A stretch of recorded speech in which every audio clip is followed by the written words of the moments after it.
gente chama agora a Marilu Cabanhas. Bom dia, Marilu. Oi, Glauco, bom dia a todos que estão acompanhando aqui o Jornal Brasil Atual. Bom, o coordenador da FUNAI no Vale do Javari, no Amazonas, o tenente da reserva do Exército, Henri Charles Lima da Silva, usou o termo meter fogo em indígenas isolados num encontro com líderes do povo Marubo em 23 de junho na aldeia Paulinho. A gente vai falar sobre esse episódio com o Gilderlan Rodrigues, ele que é coordenador do Conselho Indigenista Missionário CIMI, Regional Maranhão, e integrante da equipe de povos livres e isolados do CIMI. Oi, Gilderlan, bom dia, prazer em recebê-lo. Oi, bom dia.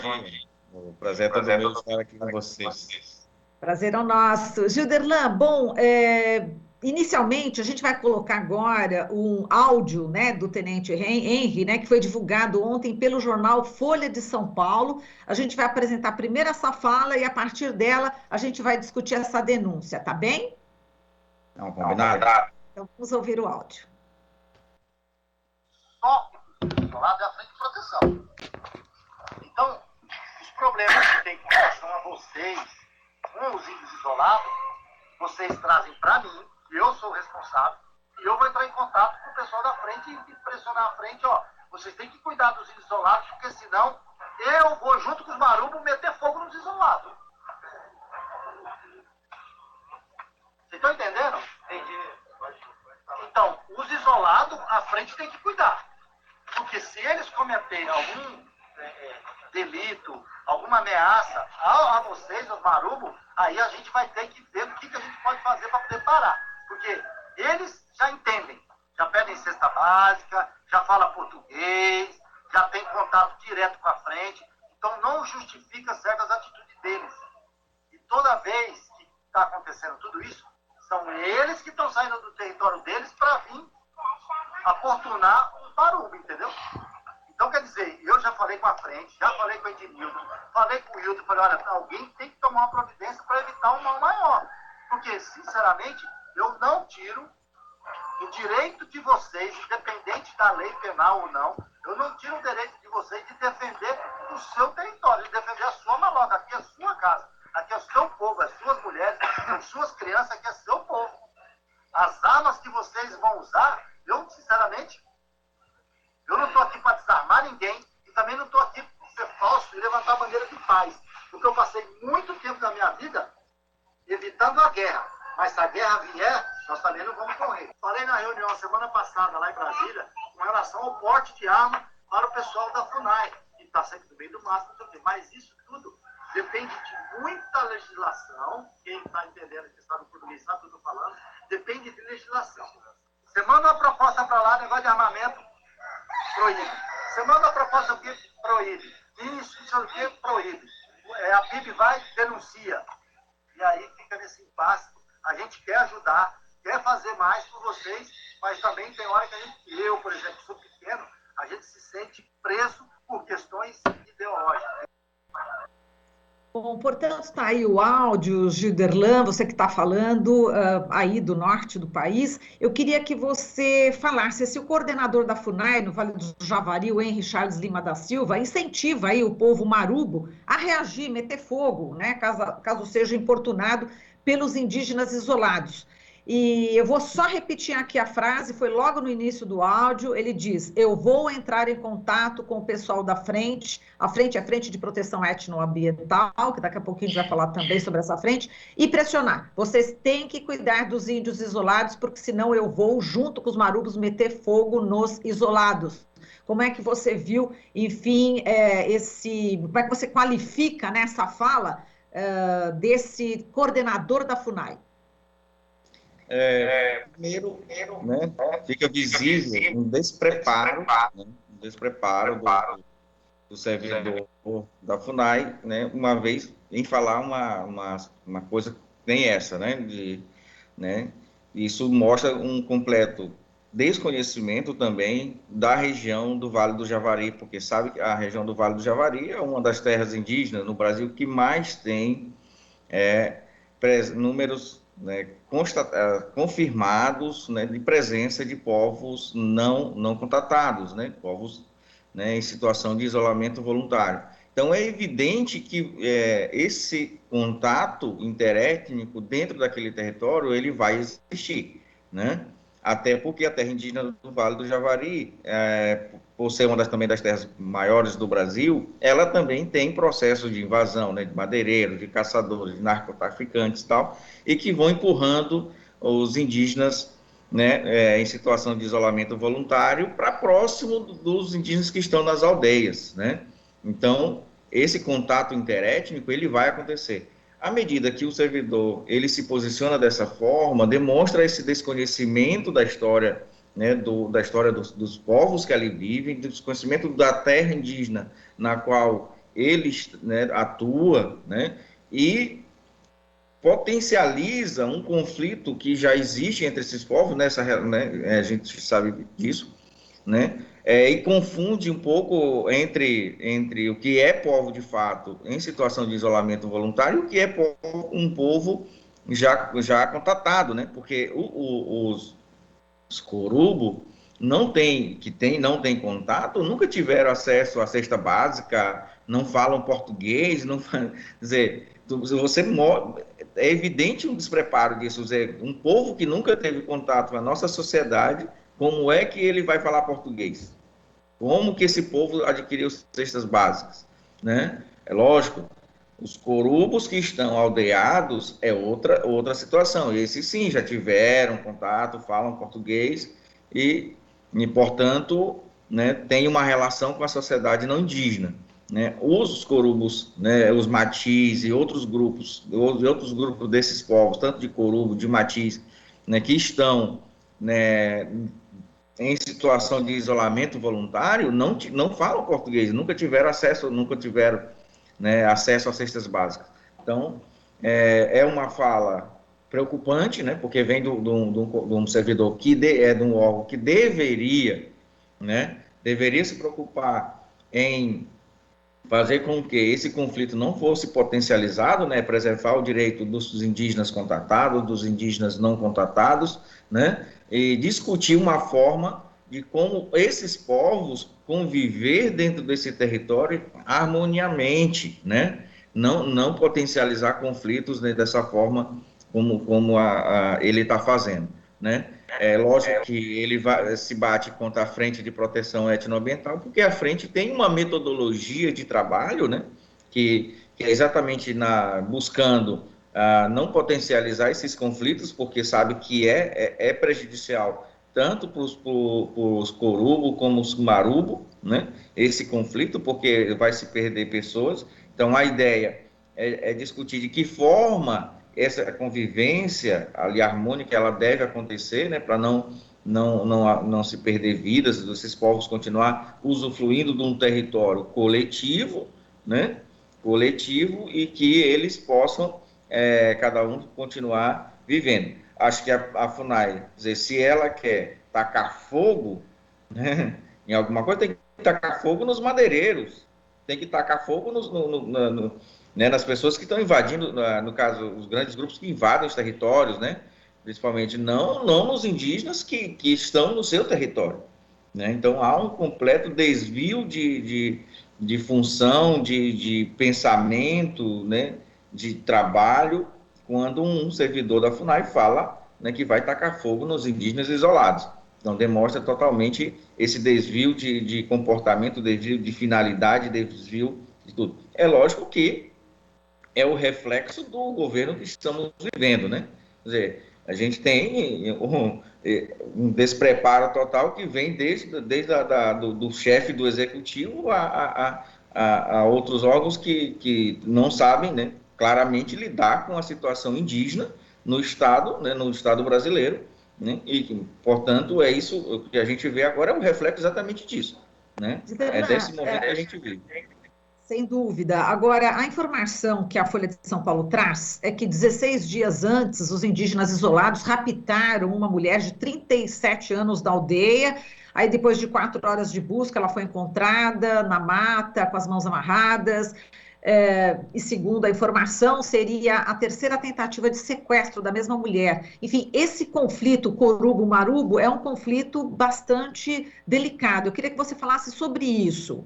Você que lida, né, com os povos isolados. E essa informação procede? Vamos aproveitar até a tua presença aqui para certificar. Olha, a questão dos corubos, marubos, essa situação ela existe, né? É isso que a gente tem buscado ali junto, né, com o pessoal, inclusive com os próprios indígenas, e fazer uma reflexão com eles de que há uma necessidade de proteger, né, lógico, as suas aldeias, né, para que não haja. Primeiro, a gente podemos dizer assim, não é um sequestro, né, porque não se enquadra muito, não enquadra muito no formato da legislação, assim, a gente.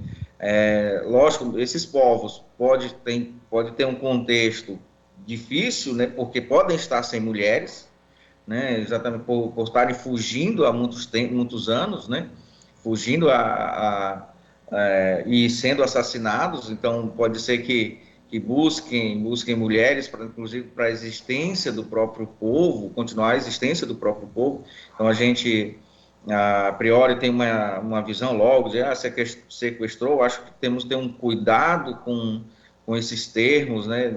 Entender um contexto que ali existe, que é de muitas relações de povos, muitos anos, dentro de uma terra indígena, né? Então, nesse contato. Então, é evidente que ali precisa de uma intervenção que ajude ambos os povos, tanto o corubo como os marubo, enfrentar esse momento de forma tranquila, né, e que possam também ajudar os parentes que estão lá dentro do território, né, acredita-se pelos contextos, né, passando por um momento difícil de fuga, né, de ameaças, enfim. Então é preciso fazer essa reflexão e é preciso contribuir com os indígenas para que também os indígenas possam ajudar os seus parentes, né? Então há um plano ali, de proteção, né, que tem que ser construído, né, da terra indígena, um plano de proteção da terra indígena, nessas aldeias que está havendo o aparecimento aí de indígenas em situação de isolamento voluntário, discutir com o povo como que vai ser isso, porque a priori a gente vai sempre ter notícias, né, de que eles acabaram levando, né, conduzindo alguns indígenas para os seus territórios, para suas casas, né, porque, enfim, é um processo histórico entre os povos, né, de conquista de outros povos, né, que acabam vindo também compondo o seu povo, né? Não é uma lógica diferente, às vezes, daquilo que às vezes é passado, né, quando a gente usa alguns termos, né? Então é bem diferente. E sempre houve, né? Sempre há essa troca, né, entre os povos ali né, do Vale, sempre houve, né, esse processo da conquista, né, entre esses povos, né? Exato. Giverlan, agora, ele falou em armar, né, a FUNAI, né, de alguma forma, né? Ele estava falando que não consegue armar por questões de legislação, questões ideológicas, que fica no impasse. Que história é essa de armar a FUNAI? Conta para gente como que é que está, né, esse pensamento dentro da FUNAI hoje.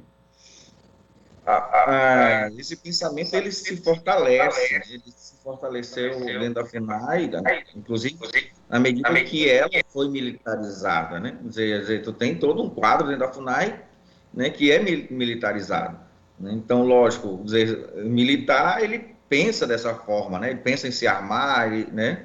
Ele é preparado para isso, né? Para lidar com armas, enfim. Mas que não é um órgão que é para essa função, né? Então, o cara está em um local errado, né? Se você pensa dessa forma, você está equivocado, você está no lugar errado, né? Quer dizer, a FUNAI é um órgão que preza pelo direito dos povos, né? Que conduz a política, né? Que tem a obrigação de conduzir a política com esses povos, né? E que busca, né? Lógico, à luz da Constituição Federal que a gente tem hoje, né? Né, dos requisitos são definidos, das legislações internacionais, né, que tem para os povos. Então, é esse espaço que a FUNAI é. Quer dizer, se armar não vai resolver o problema, né? Não vai, né? É ilusório quem pensa uma coisa dessa, né? Os servidores que pensam que colocando uma arma na cintura, né, vai resolver o problema dele e ele resolve o problema dentro dos territórios indígenas. Não funciona por aí. O que tem que ser feito é o fortalecimento das políticas para os povos indígenas que já são existentes, né, que nesse governo está sendo ameaçadas, e é isso que a FUNAI deveria defender, é que as políticas, os direitos conquistados por esses povos, eles sejam efetivados, né? As políticas públicas que a FUNAI, que também são aprovadas pelos povos, sejam efetivadas. Então, essa é uma defesa que tem que ser feita, né? Agora, Deve ser feita. sem dúvida. Pode Agora, ser de armas, desculpa, né?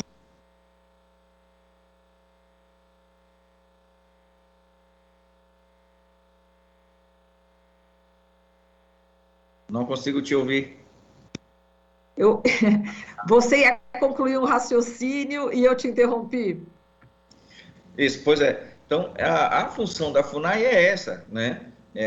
Se é necessário fazer, né, digamos, fiscalizações, né, dentro das terras indígenas, ela, como órgão responsável, ela tem um direito, o dever, na verdade, de articular, né, de articular outros órgãos dentro do governo para fazer, não ela fazer. Não é por aí, né?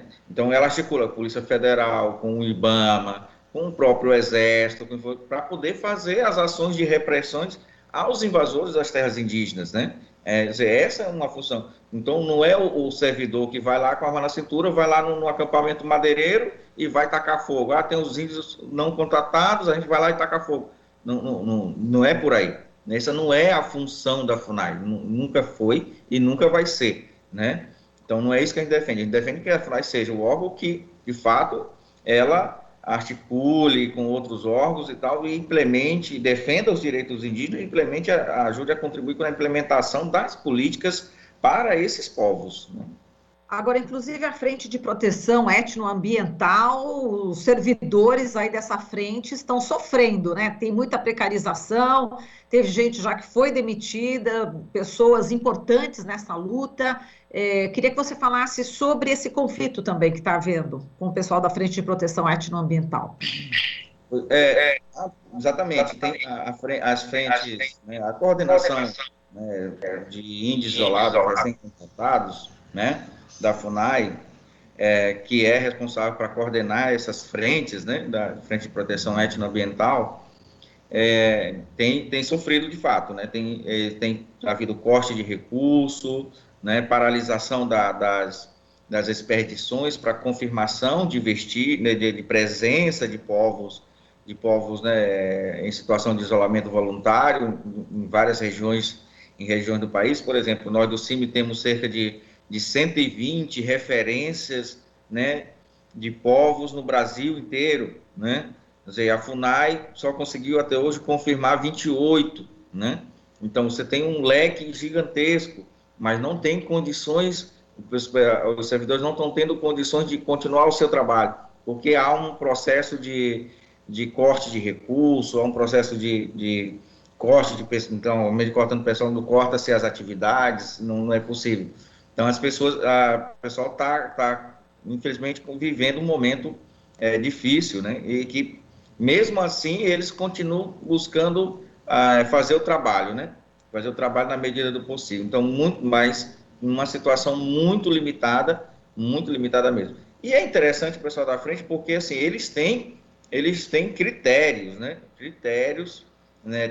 Ou seja, para que define uma metodologia de trabalho, porque a gente sabe lidar com os povos indígenas em situação de isolamento voluntário, né? É diferente, das vezes, de se lidar com os povos que estão contratados, né? Então, eles têm critérios que eles observam nessa metodologia, que vê um trabalho primeiro, se for dentro da terra indígena, que faça os trabalhos com os povos contratados, que vai, né, orientando os povos essa presença dos povos, né, em situação de isolamento voluntário, enfim. E aí, várias outras formas metodológicas. Por fim, somente num caso excepcional, se não tiver mais condições, se dá o contato, né? Vai se fazer o contato, né? Mas tem que seguir toda uma metodologia de trabalho para chegar até essa decisão, né? E é bem amadurecida também internamente, porque tem um conselho, o pessoal discute, né? Que tem a presença dos índios. Então, por essa forma de trabalho, eles também têm sido perseguidos, porque a gente entende que tem muitas, né, nesse contexto, não, o agronegócio, enfim, muitas outras empresas da mineração e tal, pretendem explorar as terras indígenas, e para esse povo, a presença dos indígenas em situação de isolamento voluntário é um empecilho, né? É um empecilho. Portanto, teria que fazer o contato com esses indígenas para liberar as áreas, né? Liberar essas áreas para poder ser exploradas né, enfim, mercantilizadas. Então, a frente, ela defende, e a frente ela vai, né, no embate a esse pensamento, né? Não é por aí que a gente quer que os povos em situação de isolamento voluntário continue vivendo dentro do seu território, continue existindo dentro do seu território, né, e que não deve ser explorado esse território. Tá certo, Gilderlan. A gente agradece aqui a sua participação. Um forte abraço para você e a todos os povos indígenas. Um grande abraço. Obrigada. Falamos aqui com Gilderlan Rodrigues, ele que é coordenador do Conselho Indigenista Missionário do CIMI Regional Maranhão e é integrante da equipe dos povos livres e isolados do CIMI. Aqui você ouve as notícias que os outros não dão. Jornal Brasil Atual.